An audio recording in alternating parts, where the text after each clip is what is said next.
Welcome to Deep Dive Discussion, where we explore the ideas, strategies, stories, and inspiration that really matter. This program and episode is produced by Estayo. Today, our topic is Ikigai. Now, let's dive in. We're taking a close look today at the book Ikigai, The Japanese Secret to a Long and Happy Life by Héctor García and Francesc Miralles.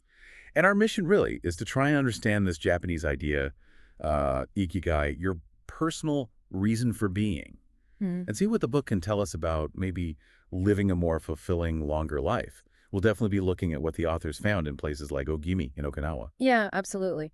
Let's maybe start by just unpacking that core concept, Ikigai. The book introduces it as, well, essentially that very unique thing that makes you want to get out of bed each morning. It's not always some huge grand plan, it can be simpler, more about having a purpose day to day. Right, something that just drives you. Exactly, and the authors really stress that finding it, it takes a bit of looking inward. It's not passive. You have to reflect on what actually matters to you. Their trip to Ogimi, Okinawa, was really spurred by this question, What's the link between the sense of purpose they seem to find there and the incredible longevity and happiness in that village? That connection. The big takeaway right away is just how personal Ikigai is and how it's tied to what gives your life meaning. Okinawa does keep popping up, doesn't it? It sounds fascinating. The book almost uses it like a case study. Yeah. What specifically about the Okinawan lifestyle did the authors connect to those long lifespans? Well, the book paints this picture of a really integrated way of living. A huge piece is a consistently active lifestyle. And that means mentally active, too, not just physical. It's not about, hitting the gym hard every day. Right, not intense workouts necessarily. No, it's more about movement being woven into their daily lives. Walking, gardening, just staying engaged with things. There's this phrase, never retire from life. I like that. Yeah, it's powerful. And alongside that, they observed remarkably low stress levels. The authors pointed to things like mindfulness practices, but also, and this seems critical, these really strong social bonds. The community aspect. Exactly. Close-knit communities, these things called MOA, they're basically informal support groups that people belong to for life. They provide emotional support, financial help sometimes.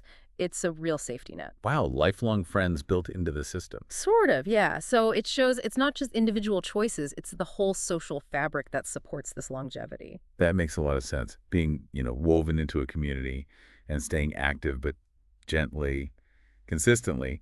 Now, the book looks beyond just Okinawa too, right? It's supercentenarians, people living past 100 more generally. Did they find common threads there too? They did.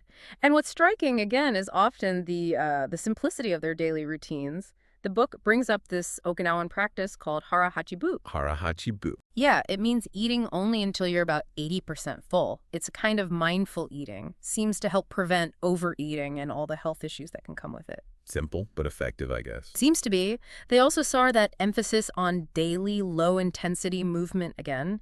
Consistency is the word that keeps coming up. And maybe something a bit less tangible, but just as vital, was their mindset. A general sense of optimism, of gratitude. The psychological side? Definitely. Yeah. It really suggests that these small, sustainable habits for your body and your mind, they just add up powerfully over a lifetime. It's the long game, played with simple, consistent habits. Okay, let's circle back and dig a bit deeper into Ikigai itself. How does the book define it in a way that's really practical for someone listening? Well, they offer a framework that's actually quite helpful. They define Ikigai as lying at the intersection of four circles, four questions, really. What you love, what you're good at, what the world needs, and what you can be paid for. Okay, I've seen that diagram. Love, good at, world needs, paid for. Exactly. That framework makes this idea of purpose feel much more concrete, less abstract. It's not just about passion or just skills or just helping or just money. It's finding where those things overlap for you. That sweet spot. That's the idea.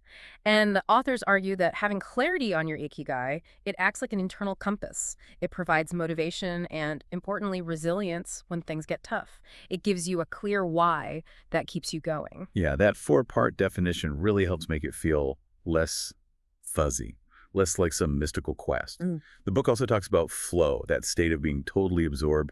How does Ikigai connect with finding flow? Oh, the connection's really strong. Flow, it's that feeling when you're completely immersed in something. Yeah, lose track of time. Exactly. Time flies, you feel totally engaged, deeply satisfied. The book suggests that when your activities align with your Ikigai, you're far more likely to experience flow. It happens most often when the challenge of what you're doing is nicely balanced with your skill level. Not too easy, not overwhelmingly hard. Right, that sweet spot again, but for challenge and skill. Precisely. And minimizing distractions helps too, obviously. But that feeling of deep engagement in something meaningful, something connected to your purpose, your ikigai, that's a huge boost to well-being.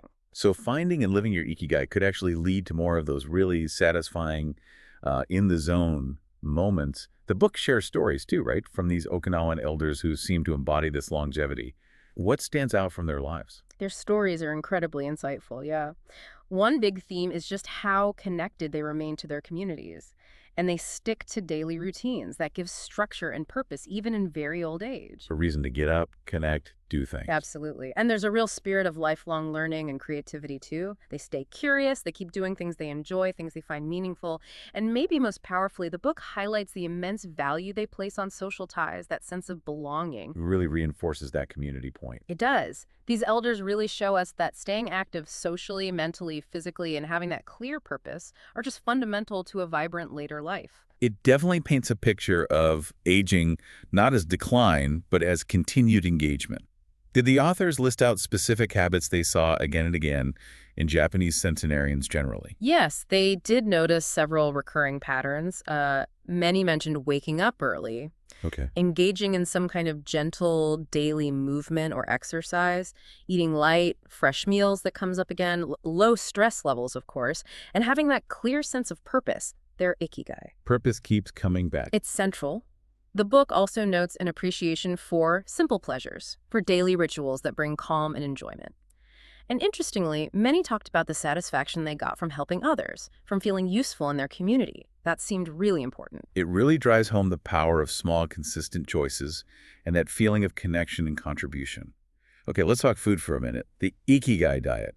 What does that actually involve, according to the book? Well, the diet they observed among Okinawan elders is largely plant-based. Lots of vegetables, tofu is common, miso soup, sweet potatoes are a staple, and plenty of green tea. Sounds healthy. It does, and that principle of harahachibu, eating until 80% full, is central again. Mindful eating preventing overconsumption. Moderation. Exactly.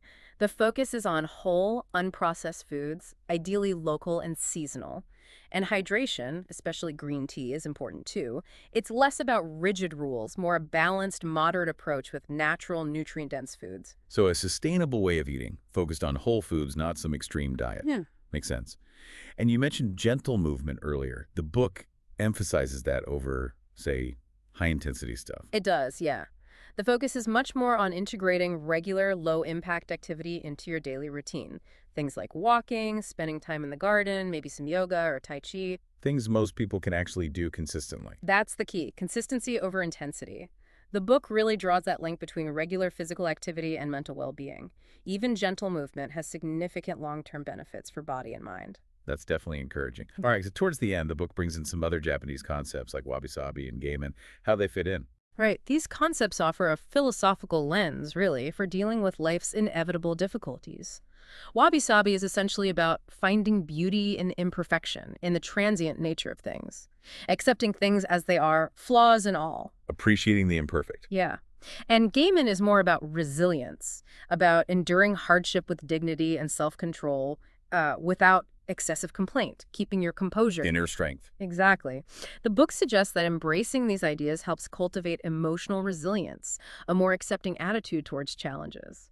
That kind of inner peace and simplicity can really bolster your ability to navigate life's ups and downs. So it's about mindset and philosophy, not just diet and exercise. Cultivating inner resilience alongside the outer habits. Okay, to sort of bring this all together, then, based on the book, what are the main takeaways for someone wanting to actually live Ikigai day to day? Well, I think the core message is first, the importance of figuring out your own unique Ikigai, or at least starting that exploration, and then consciously trying to align your lifestyle with it. This means really prioritizing your health, nurturing relationships, cultivating that inner peace we just talked about. Making conscious choices. Right. And practicing things like mindfulness, gratitude, just being present more often. Yeah. These small daily practices add up. The overall idea is about actively designing a life that has balance, a sense of service or contribution, simplicity, and ultimately joy. Ikigai, as the book presents it, isn't really a destination you arrive at. It's more a way of living each day with intention. That's a great way to put it. a way of living, not a final goal. Thanks for this really insightful exploration into Ikigai. It's definitely given me, and I hope you listening, a lot to think about regarding our own reasons for being. Me too. It's a powerful reminder, isn't it? And how we might bring more balance and fulfillment into our lives. Absolutely. And the book really emphasizes that the path to, longevity and happiness isn't necessarily about huge, dramatic gestures. It's more often the sum of small, meaningful habits guided by that personal sense of purpose. So maybe the invitation is for you to consider what really resonated from these ideas today. Yeah, what small steps might you take to integrate some of this into your own life? Thanks for listening. Grab Estayo's latest book on Amazon. Need business consulting, artificial intelligence, book writing, and publishing? Ish has your back. Contact Estayo or leave a comment. Until next time, keep diving.